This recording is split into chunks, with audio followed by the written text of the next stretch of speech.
y a quelques jours, on m'a fait un des compliments les plus merveilleux qui soient. J'ai lâché ma petite larmichette.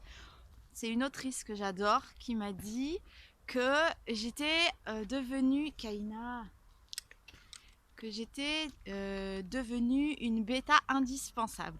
Qu'est-ce qu'une bêta lectrice ou un bêta lecteur? C'est quelqu'un qui va lire l'ouvrage d'un auteur avant que celui-ci soit soumis à des maisons d'édition pour en fait le lire de manière à essayer de repérer s'il y a des incohérences, s'il y a des choses qui manquent, s'il y a des passages à retravailler, etc.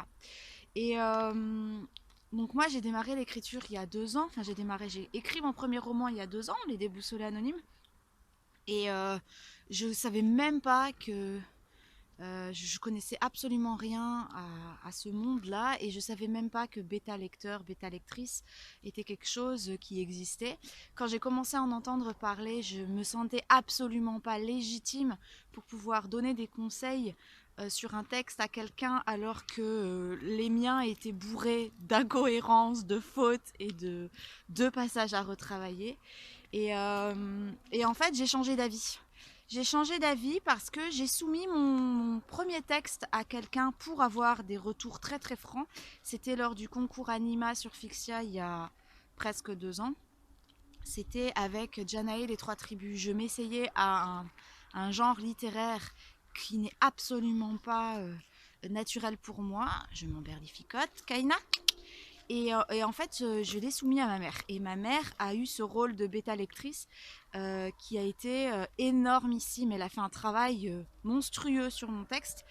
Et à la fois d'un point de vue littéraire, parce que j'avais placé mon histoire dans un contexte, même si c'est une autre planète, c'est dans un contexte où on n'a pas toute la technologie qu'on a aujourd'hui. Et du coup, même en termes de langage, il y a beaucoup de mots qu'on utilise qui sont arrivés avec des notions modernes. Et sans ces notions-là, ces mots-là ne peuvent pas exister. Et ça, vous allez me dire, c'est du détail, mais n'empêche que ça rend un texte complètement cohérent ou pas. Donc il y avait ce travail-là d'un point de vue écriture presque, j'allais dire grammatical, mais ouais, du mot. Et puis il y avait le travail de fond, quoi, sur là c'est trop, ça va trop vite, là il manque des choses, là tu n'expliques pas assez, là on n'arrive pas à se faire une idée d'à quoi ça ressemble, ta description elle est pas claire. Et en fait c'était tellement de choses que ma mère, quand elle a commencé à me faire ses retours, elle m'a téléphoné, elle m'a dit je t'ai envoyé un mail, le prends pas mal, hein, c'est pas, enfin voilà, ne sois pas blessé parce que je t'écris, parce que je relève énormément de choses. Et c'est vrai que au début, moi, ça m'a fait un gros choc dans le sens où je me suis dit, mais en fait, ce que j'écris, c'est de la merde. et, euh, et en fait, il faut arriver à dissocier sa propre identité de ce qu'on a écrit. Et on peut avoir une belle histoire et l'avoir mal écrite sans que ça remette en question et notre talent et notre capacité à faire mieux et à la fois notre propre identité. Et c'est pas parce que j'avais écrit quelque chose qui selon elle n'était pas du tout cohérent que ça remettait en question qui je suis. Et en fait c'est délicat de faire la différence parce que quand on écrit on met des bouts de soi en fait. Et c'était la première fois que je me retrouvais au retour d'un bêta lecteur, d'une bêta lectrice qui ne mâchait pas ses mots, qui relevait les choses de façon juste, sans être dans quelque chose d'anime. Enfin, il n'y avait aucune animosité, hein. C'était dans le respect et dans l'amour même, j'ai envie de dire, c'est ma maman. Hein. Mais en fait, ça m'a fait énormément progresser. Et à partir de là, je me suis dit, en fait, c'est indispensable d'avoir des personnes autour de soi qui sont capables de lire ton texte, même s'ils t'apprécient, même s'ils aiment ta plume, s'ils aiment tes idées, de se détacher de ça, de l'affectif et de ce qu'ils aiment en général chez toi, dans ta façon d'écrire, dans tes histoires, et de se détacher de ça pour pouvoir vraiment lire le texte d'une façon presque neutre ou comme le ferait un éditeur en fait. Sauf que c'est un travail que même quand on le fait avec des bêtas, l'éditeur, si on a la chance de trouver une maison d'édition ou quoi, refera ce travail-là. Il refera ce travail-là et il va encore montrer des choses. Donc si déjà on peut fournir un texte qui est déjà énormément travaillé, énormément poli, et ben en fait l'éditeur va d'autant plus avoir accès à quelque chose, il va d'autant plus voir le potentiel du texte.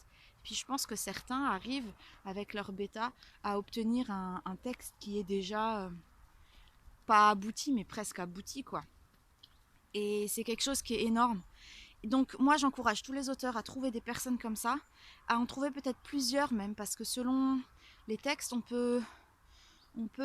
comment dire, un bêta peut être à fond dans quelque chose et un autre pas du tout, et du coup c'est ça qui va créer l'équilibre pour pouvoir l'améliorer. Et ce que j'encourage aussi, c'est vous à être bêta. Parce que à partir du moment où ma mère m'a fait tous ses retours sur Janaë, les trois tribus, etc., j'ai commencé à lire mes propres histoires, mais surtout les histoires des autres autrement. Et j'ai eu la chance d'avoir une autre autrice qui m'a fait lire les retours de son éditrice quand son texte a été sélectionné pour être édité. Et elle m'a montré en fait toutes les remarques qu'avait fait l'éditrice pour retravailler le texte. Et c'était des questions, mais en fait, ça allait dans les détails. C'était hyper pointilleux. Parce que pareil, elle avait créé un univers, un univers. Ça se place dans notre monde, mais elle a créé un monde alternatif dans notre monde. Donc il y avait plein de choses.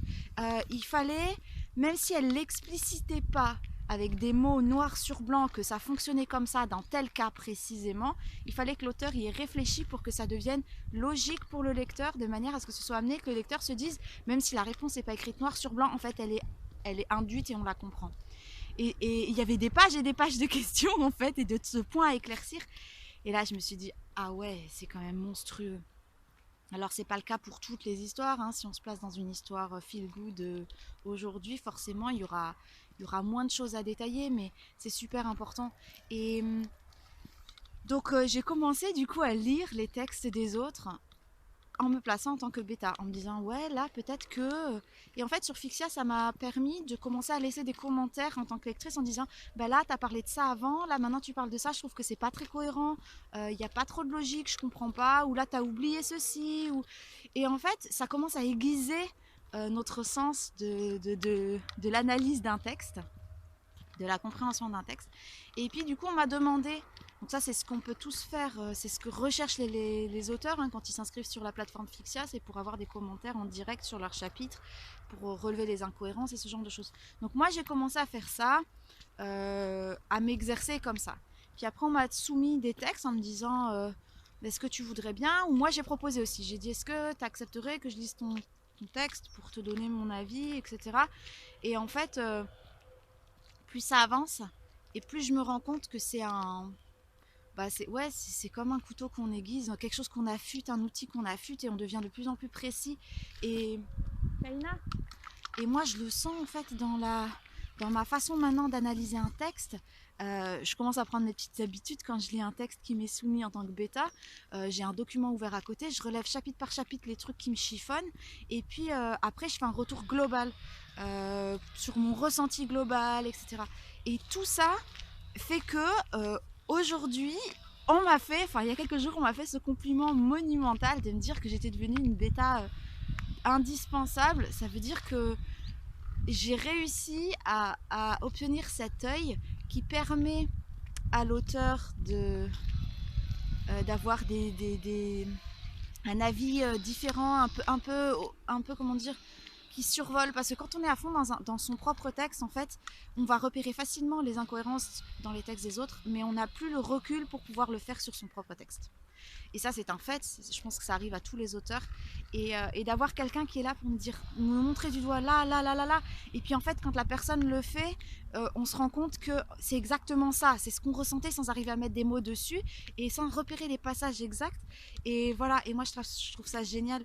Et en fait, de faire ce travail pour d'autres, non seulement ça permet de gagner en humilité pour que d'autres puissent faire ce travail sur ses propres textes, et ça fait beaucoup de bien à l'ego, mais en plus de ça, ça permet d'aiguiser son propre œil, et en lisant les histoires des autres, en repérant ce qui pourrait être amélioré, ou ce qui parfois fait défaut, ou ce qui manque un peu par-ci par-là, etc.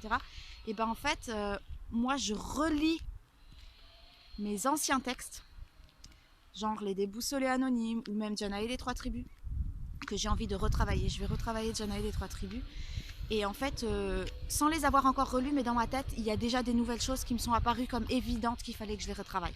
Juste en ayant repéré ça chez d'autres, en ayant laissé reposer mes propres textes. Et donc, moi, je vous encourage à trouver des bêtas, mais de confiance et en qui, de qui vous acceptez les remarques. L'objectif, c'est pas qu'ils vous fassent que des compliments, c'est qu'ils mettent en lumière ce qui ne va pas dans votre texte. Donc je vous encourage à trouver ça et je vous encourage à faire ça pour d'autres textes parce que non seulement ça vous aide, vous, à vous ouvrir sur autre chose, mais en plus de ça, ça vous aide, vous, à retravailler vos propres textes en ayant un autre regard parce qu'on aura un peu changé nos lunettes en mettant le nez dans les textes des autres. Vous allez me dire, ouais, mais comment est-ce qu'on se propose en tant que bêta? Bah, moi, c'est par les plateformes de concours, hein, quand j'ai trouvé des textes, etc. J'ai commencé à laisser des petits commentaires par-ci par-là et puis ensuite on m'a proposé, ou alors quand il y a quelqu'un dont j'aime la plume et que je trouve que le texte est riche, ou des finalistes parfois de concours, bah du coup je leur propose mes services s'ils ont aimé mes commentaires. Ouais, il faut déjà qu'il y ait une petite relation quand même qui se soit installée, hein. C'est pour ça que les commentaires c'est bien sur Fixia parce que ça permet d'échanger avec l'auteur et puis petit à petit il y a du feeling qui se crée ou pas, et quand il y a du feeling, bah là on peut se proposer. Là, l'auteur se sent de vous proposer d'être bêta. Voilà, je vais vous laisser là. Je vous souhaite une très très bonne journée et puis à très vite pour la suite. Ciao, ciao!